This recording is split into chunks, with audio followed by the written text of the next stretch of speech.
Friends and students, suggestions academy के इस platform पर आपका स्वागत है। आज हम आपके साथ डिस्कस करेंगे amendment of the constitution. Constitution को अमेंड कैसे किया जाता है, उसका क्या प्रोसीजर होता है, और इसमें हम देखेंगे इंट्रोडक्शन इसकी क्या है, क्या प्रोसीजर होता है कॉन्स्टिट्यूशन को अमेंड करने का, simple majority, special majority plus consent of half of the states, ये जो टाइप्स होते हैं अमेंडमेंट के, इनके बारे में हम जिक्र करेंगे यहाँ पे। तो इसमें क्या है कि जो हमारा आर्टिकल 368 है और जो कॉन्स्टिट्यूशन के पार्ट 20 में दिया गया है, वो कहता है कि पार्लियामेंट के पास पावर है, वो कॉन्स्टिट्यूशन को अमेंड कर सकती है, और उसमें कॉन्स्टिट्यूशन को अमेंड करने का प्रोसीजर भी दिया गया है। और ये आर्टिकल कहता है, आर्टिकल 368 कहता है कि पार्लियामेंट किसी भी आर्टिकल को अमेंड कर सकती है, उस वहाँ पे आर्टिकल और ज़्यादा आर्टिकल ऐड करके, नए क्लॉज ऐड करके, जब पुराने जो प्रीवियस जो हमारे प्रोविजंस हैं उनको वेरी कर सकती है, और जो हमारे पुराने प्रोविजंस हैं उनको रिपील भी कर सकती है कॉन्स्टिट्यूशन, बट पार्लियामेंट अपील कर सकती है। बट वो कैसे करेगी, जो प्रोसीजर, जो पर्पज कॉन्स्टिट्यूशन में दे रखा है उसके अकॉर्डिंग, ठीक है, और कोई प्रोसीजर नहीं यूज करेगी पार्लियामेंट हमारे कॉन्स्टिट्यूशन को अमेंड करने के लिए। बट पार्लियामेंट उन प्रोविजंस को अमेंड नहीं कर सकती है जो हमारे basic structure of the constitution से रिलेटेड है। ये जो basic structure of the constitution, ये डॉक्ट्रिन थी, ये केशवानंद भारती केस 1973 में दी गई थी।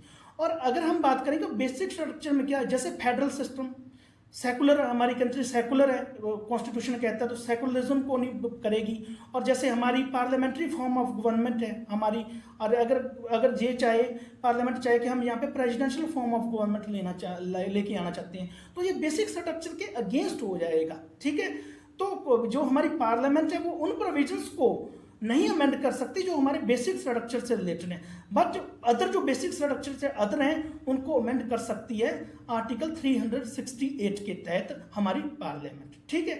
अब जो हमारा जो प्रोसीजर ऑफ अमेंडमेंट है कॉन्स्टिट्यूशन को अमेंड करने का, वो ना तो इतना ज़्यादा लचीला है कि जितना ज़्यादा ब्रिटेन में बहुत आसानी से किसी भी प्रोविज़न को अमेंड किया जा सकता है, बट जो और ना ही इतना ज़्यादा टफ है कि जैसे यूएसए में अगर हमें किसी भी प्रोविजंस को अमेंड करना है तो वहाँ पे बहुत ज़्यादा टफ होता है उस प्रोविजंस को अमेंड करना। तो हमारा जो ये है, ये कॉन्स्टिट्यूशन को अमेंड करने का प्रोसीजर है, ये फ्लेक्सिबल, ये थोड़ा फ्लेक्सिबल है, तो मतलब फ्लेक्सिबल है, ना तो ज़्यादा फ्लेक्सिबल है और ना ही ज़्यादा सख्त है, ये दोनों का मिश्रण है। और अब हम देखेंगे जो कॉन्स्टिट्यूशन को प्रोसीजर देखेंगे हम कि कैसे किया जा सकता है। अब जब जो कॉन्स्टिट्यूशन को अमेंड करने का जो बिल होगा वो किसी भी हाउस में प्रेजेंट किया जा सकता है, वो राज्यसभा में भी प्रेजेंट किया जा सकता है और वो लोकसभा में भी प्रेजेंट किया जा सकता है, बट वो स्टेट लेजिस्लेचर में प्रेजेंट नहीं किया जा सकता, ठीक है। जैसे किसी स्टेट का लेजिस्लेचर है, पंजाब हरियाणा का लेजिस्लेचर, वहाँ पे नहीं किया जा सकता, it can be only done by parliament, ठीक है, पार्लियामेंट के किसी एक हाउस में, लोकसभा में और राज्यसभा में, ठीक है। और जो बिल इंट्रोड्यूस किया जाएगा वो या तो मिनिस्टर द्वारा किया जाएगा इंट्रोड्यूस, और या प्राइवेट मेंबर द्वारा किया जाएगा। और इस बिल को इंट्रोड्यूस करने के लिए देश के पार्लियामेंट के किसी भी एक सदन में प्रेसिडेंट की प्रायर परमिशन लेने की जरूरत नहीं होती है। अब यहाँ पे आपको मिनिस्टर का तो पता होता है, जैसे पिछली बार अर्जुन मेघवाल ने हमारा वीमेन रिजर्वेशन बिल पेश किया था लोकसभा में, बट वो हमारे लॉ मिनिस्टर हैं। बट प्राइवेट मेंबर यहाँ पे होगा, वो पार्लियामेंट का मेंबर होना चाहिए, चाहे तो वो राज्यसभा का हो, ठीक है, चाहे वो लोकसभा का हो, बट उसका मिनिस्टर होना जरूरी नहीं है, ठीक है। और ये जो बिल है ये स्पेशल मेजॉरिटी द्वारा पास किया जाना चाहिए, हर एक हाउस द्वारा। अब स्पेशल मेजॉरिटी में यहाँ पे हम एक एग्जांपल लेंगे, अगर स्पेशल मेजॉरिटी से पास करना है किसी बिल को, तो वहाँ की टोटल मेंबरशिप उस हाउस की, उसकी मेजॉरिटी होनी चाहिए। जब हम कहते हैं कि टोटल मेंबरशिप की मेजॉरिटी होनी चाहिए, जैसे हम कहते हैं कि राज्यसभा में 250 मेंबर हैं, तो उसके टोटल मेंबरशिप की मेजॉरिटी कितनी होगी, वो होगी 126, ठीक है।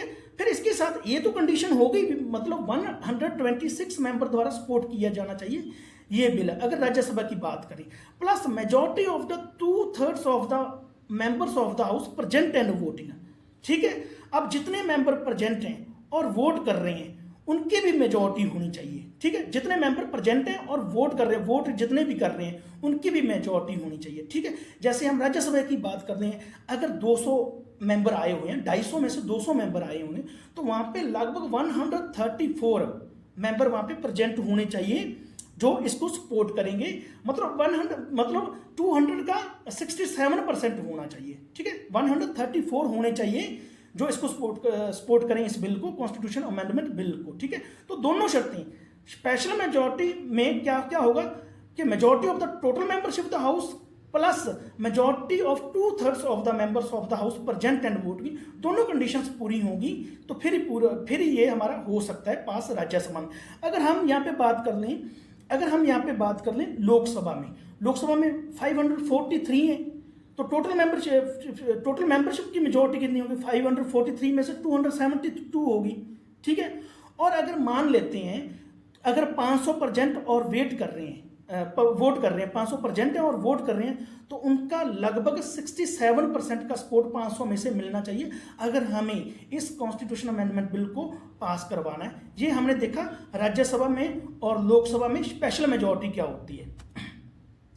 अब देखेंगे कि हर एक हाउस को हर एक हाउस को ये पास करना करेगा बिल सेपरेटली स्पेशल मेजॉरिटी से, ठीक है। और अगर दोनों हाउसेस में डिसएग्रीमेंट हो जाता है, सपोज कर राज्यसभा और लोकसभा में डिसएग्रीमेंट हो जाता है, तो यहाँ पे कोई प्रोविजंस नहीं दिया गया है कि हम ज्वाइंट सीटिंग बुलाएंगे, ठीक है, इसको पास करवाने के लिए, इसके ऊपर डेलिब्रेशन करने के लिए ज्वाइंट सीटिंग का इसमें कोई प्रोविजंस नहीं है। अगर ये बिल जो कॉन्स्टिट्यूशन अमेंडमेंट बिल है, अगर फेडरल प्रोविजंस को, जैसे हमारे शेड्यूल 7 में दे रखा है स्टेट लिस्ट, यूनियन लिस्ट और कंकरेंट लिस्ट, अगर फेडरल प्रोविजंस को ये अमेंड करना चाहता है बिल, तो ये बिल हमारी हाफ ऑफ स्टेट्स द्वारा उनके लेजिस्लेचर में सिंपल मेजॉरिटी से पास होना चाहिए। हाफ ऑफ स्टेट्स द्वारा, जैसे अब एट प्रेजेंट 28 स्टेट्स हैं, तो 14 स्टेट्स द्वारा ये वहाँ की लेजिस्लेचर के द्वारा सिंपल मेजॉरिटी से पास होना चाहिए। सिंपल मेजॉरिटी का मतलब यहाँ पे क्या होगा कि जितने उनके एमएलएस वहाँ पे प्रेजेंट और वोट कर रहे हैं, उनकी सिंपल मेजॉरिटी, उनका लगभग 51% होना चाहिए इसमें, ठीक है, अगर वो फेडरल स्ट्रक्चर को चेंज करने जा रहा है, ठीक है। और अगर ये दोनों हाउसेस द्वारा पास कर दिया जाता है, ठीक है, अगर ये दोनों हाउसेस द्वारा कर दिया जाता है और स्टेट लेजिस्लेचर द्वारा, यहाँ पे जरूरत होती है, देखो हर बार स्टेट लेजिस्लेचर से 14 स्टेट की हर बार स्टेट लेजिस्लेचर से सिंपल मेजॉरिटी से पास करवाने की जरूरत नहीं होती है। वहीं जरूरत होती है यहाँ पे जो अमेंडमेंट हमारी स्टेट्स, लगभग सभी स्टेट्स पर अगर कोई असर डाल रहा है, अगर वो फेडरल स्ट्रक्चर में चेंज करने जा रहा है, तो वहीं पर जरूरत होती है। और अगर ये दोनों हाउसेस द्वारा पास हो गया और स्टेट लेजिस्लेचर द्वारा सिंपल मेजॉरिटी 14 स्टेट्स द्वारा पास हो गया, तो ये बिल प्रेसिडेंट की असेंट के लिए जाता है और उसके बाद ही ये एक्ट बनता है, ठीक है। और प्रेसिडेंट को इस बिल को असेंट देना, इस बिल को सहमति देना प्रेसिडेंट के लिए जरूरी है। जो वो ना तो अपनी असेंट को विद होल्ड कर सकता है और ना ही इस बिल को दोबारा पार्लियामेंट को भेज सकता है कि आप इसे रिकंसीडर करो, इस पर दोबारा सोच विचार करो, ठीक है। और प्रेसिडेंट की असेंट के बाद ये बिल एक्ट बन जाता है और जो हमारा कॉन्स्टिट्यूशन होता है वो अमेंड हो जाता है, वो उसमें सुधार हो जाता है। अब कितने टाइप्स के अमेंडमेंट होते हैं? पहले तो जो आर्टिकल 360 में दिए हैं वो 2 टाइप्स के अमेंडमेंट दिए हुए हैं। जैसे हमने डिस्कस किया स्पेशल मेजॉरिटी ऑफ पार्लियामेंट, ठीक है। स्पेशल मेजॉरिटी में हमने देखा कि लगभग 2/3 जो मेंबर हैं, उनकी 2/3 जो मेंबर प्रेजेंट और वोट कर रहे हैं, उनकी सहमति मिलनी चाहिए, प्लस उस हाउस की जितनी टोटल मेंबरशिप है उसमें मेजॉरिटी होनी चाहिए, ठीक है। 2 देखे, ठीक है। और अगर जहाँ कहीं पे जरूरी है, अगर फेडरल स्ट्रक्चर में चेंज करने जा रहे हैं, तो वहां पे हमें हाफ ऑफ स्टेट्स के लेजिस्लेचर से सिंपल मेजॉरिटी से हमें रेटिफिकेशन भी लेनी पड़ेगी, ठीक है। ये हमने दो टाइप किए, ठीक है। अब हम बात करेंगे कुछ और आर्टिकल भी हैं कॉन्स्टिट्यूशन में, जैसे article 4 clause 2, article 169, article 239, article 239A है। तो ऐसे कुछ और आर्टिकल भी हैं जिनके पास स्कोप होता है आर्टिकल 360 के बाहर कॉन्स्टिट्यूशन को अमेंड करने का, ठीक है।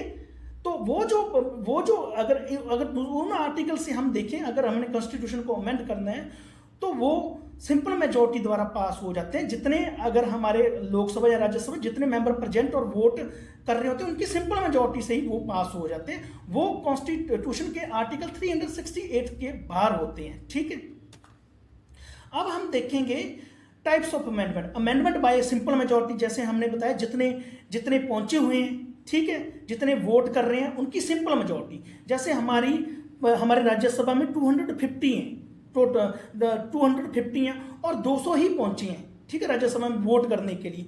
तो लगभग 134 की जरूरत है सिंपल मेजॉरिटी से सॉरी, अगर 200 पहुंचे तो हमें 101 की जरूरत है, ठीक है, ये सिंपल मेजॉरिटी हो जाए। और अगर हम स्पेशल मेजॉरिटी की बात करें पार्लियामेंट में, वो क्या होगी, जैसे हमारे राज्यसभा में 250 हैं, ठीक है, तो 250 और पहुंचे हैं 200 वोट करने के लिए, तो इसमें स्पेशल मेजॉरिटी होगी 134, ठीक है, तो ये हमारी स्पेशल मेजॉरिटी होगी। तो और अगर हमें स्टेट लेजिस्लेचर के किसी प्रोविजन को या फेडरल स्ट्रक्चर को चेंज करना है तो हमें special majority plus half of state के लेजिस्लेचर के सिंपल मेजॉरिटी से पास भी करवाना पड़ेगा। ये 3 प्रकार के टाइप्स होते हैं कॉन्स्टिट्यूशन को अमेंड करने के, ठीक है। अब सिंपल मेजॉरिटी यहाँ पे क्या होगी, हम आपसे पहले ही डिस्कस कर सकते हैं कि यहाँ पे सिंपल मेजॉरिटी क्या होगी। सिंपल मेजॉरिटी जो 2 हाउसेस पार्लियामेंट में होगी, जैसे हम सिंपल मेजॉरिटी की पहले हम बात करते हैं कि constitution can be amended bye simple majority of 2 houses of parliament outside the scope of article 368। जैसे हमने पहले आपके साथ आर्टिकल डिस्कस किए कोई, जो कि आर्टिकल 368 तो स्पेशल मेजॉरिटी की बात करता है, स्पेशल और दूसरे टाइप के अमेंडमेंट की बात करता है, special majority plus consent of half of the states की बात करता है, ठीक है। तो इसमें जो सिंपल मेजॉरिटी से अदर आर्टिकल के तहत अमेंड किए जाएंगे हमारे जो प्रोविजंस, उसमें कौन कौन से होंगे, जैसे एडमिशन और एस्टेब्लिशमेंट ऑफ न्यू स्टेट्स, ठीक है, अबॉलिशन और creation of legislative council in states.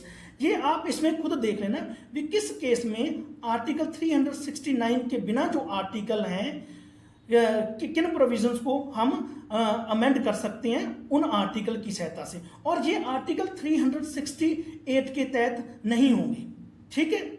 ये जो अमेंडमेंट होंगे आर्टिकल 368 के तहत नहीं होंगे। जैसे सेकंड शेड्यूल में कोई चेंज करना है, सेकंड शेड्यूल होता है जो हमारा जो सैलरीज के रिलेटेड होता है प्रेसिडेंट वगैरह के, उनसे करना है, और कोरम इन पार्लियामेंट के बारे में चेंज करना है, जब rules of procedure in parliament में करना है तो ये हम सिंपल मेजॉरिटी से पास करवा सकते हैं। बट ये जो अमेंडमेंट होंगे आर्टिकल 368 के तहत नहीं होंगे, और भी दे रखे हैं, वो आप खुद इसमें से पढ़ लेना। अब हम बात करेंगे स्पेशल मेजॉरिटी की। स्पेशल मेजॉरिटी की हमने जैसे पहले भी आपको बताया कि टोटल मेंबरशिप की तो मेजॉरिटी होनी चाहिए, प्लस जितने प्रेजेंट और वोट कर रहे हैं उनका लगभग 67% सपोर्ट मिलनी चाहिए ऐसे अमेंडमेंट को। तो स्पेशल मेजॉरिटी जो आर्टिकल 368 के तहत होती है, तो वो स्पेशल मेजॉरिटी से कौन से प्रोविजंस हम अमेंड कर सकते हैं। जैसे फंडामेंटल राइट्स को अमेंड करना हो तो हमें स्पेशल मेजॉरिटी से करना पड़ेगा। Directive principle of state policy को अमेंड करना हो तो हमें स्पेशल मेजॉरिटी से करना पड़ेगा। और दूसरे जितने भी प्रोविजंस हैं जो सिंपल मेजॉरिटी वाले में नहीं आते और special majority plus consent of half of the states में नहीं आते, उनको अमेंड करना हो तो हम स्पेशल मेजॉरिटी से करेंगे। अब हम बात करेंगे कि special majority plus consent of states क्या है, ठीक है, और वो कौन कौन से प्रोविजंस हैं जिसके लिए हमें स्पेशल मेजॉरिटी भी चाहिए plus consent of half of the state legislature भी चाहिए, वो कौन कौन से प्रोविजंस हैं, ठीक है। जैसे कॉन्स्टिट्यूशन में वो those provisions of the constitution which are related to the federal structure of the polity can be amended by special majority of the parliament and also with the consent of half of the state legislature by simple majority. देखो, अगर federal structure से related हम कोई change करने जा रहे हैं तो हमें स्पेशल मेजॉरिटी तो लेनी पड़ेगी, ठीक है, प्लस हाफ ऑफ स्टेट के लेजिस्लेचर से हमें सिंपल मेजॉरिटी से उस बिल को पास भी करवाना पड़ेगा, ठीक है ना।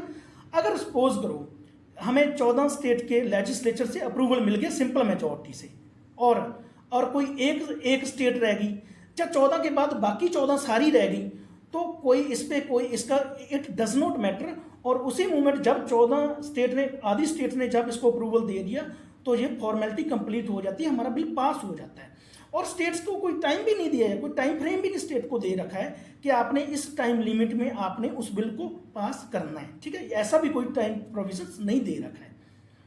फिर कौन कौन से प्रोविजंस होंगे जो हमारे special majority plus consent of state half states के लेजिस्लेचर से पास करवाने, कौन कौन से वो प्रोविजंस होंगे वो हम यहाँ पे देखेंगे। जैसे इसको election of the president and it's manner, अगर प्रेसिडेंट के इलेक्शन और इसके मैनर में कोई चेंज करना है तो हमें ये special majority plus consent of states का सहारा लेना पड़ेगा, इस प्रोसीजर का सहारा लेना पड़ेगा। Extent of executive power of the union and the state, अगर हमें यूनियन और स्टेट की एग्जीक्यूटिव पावर को चेंज करना है तो वहाँ पे, और सुप्रीम कोर्ट और हाई कोर्ट से लेकर कोई चेंज करना है, ठीक है, तो ये वाला प्रोसीजर यूज किया जाएगा। और डिस्ट्रीब्यूशन करना है लेजिस्लेटिव पावर का यूनियन और स्टेट्स में, तो तब भी हमें ये प्रोसीजर यूज करना पड़ेगा। 7th शेड्यूल में अगर कोई चेंज करना है, कोई अमेंडमेंट करना है 7th शेड्यूल में, जिसमें हमने ये देख रखा है state list, concurrent list plus ये जो हमारी यूनियन लिस्ट दे रखी है, और पार्लियामेंट को कॉन्स्टिट्यूशन को अमेंड करने के प्रोसीजर में अगर कोई चेंज करना है, पार्लियामेंट के पास पावर है आर्टिकल 368 के तहत कि वो कॉन्स्टिट्यूशन को अमेंड कर दिए। अगर पार्लियामेंट इसी 368 आर्टिकल में कोई चेंज करने जा रही है तो फिर भी हमें special majority plus consent of half of the state legislature लेना पड़ेगा। तो हमने डिस्कस किया कि कॉन्स्टिट्यूशन में अमेंडमेंट कैसे किया जाता है और कौन कौन से आर्टिकल 368 से बाहर है आर्टिकल जो सिंपल मेजॉरिटी से पास करवाते हैं इस अमेंडमेंट को, ठीक है, और कौन कौन से आर्टिकल 368 में दे रखे हैं।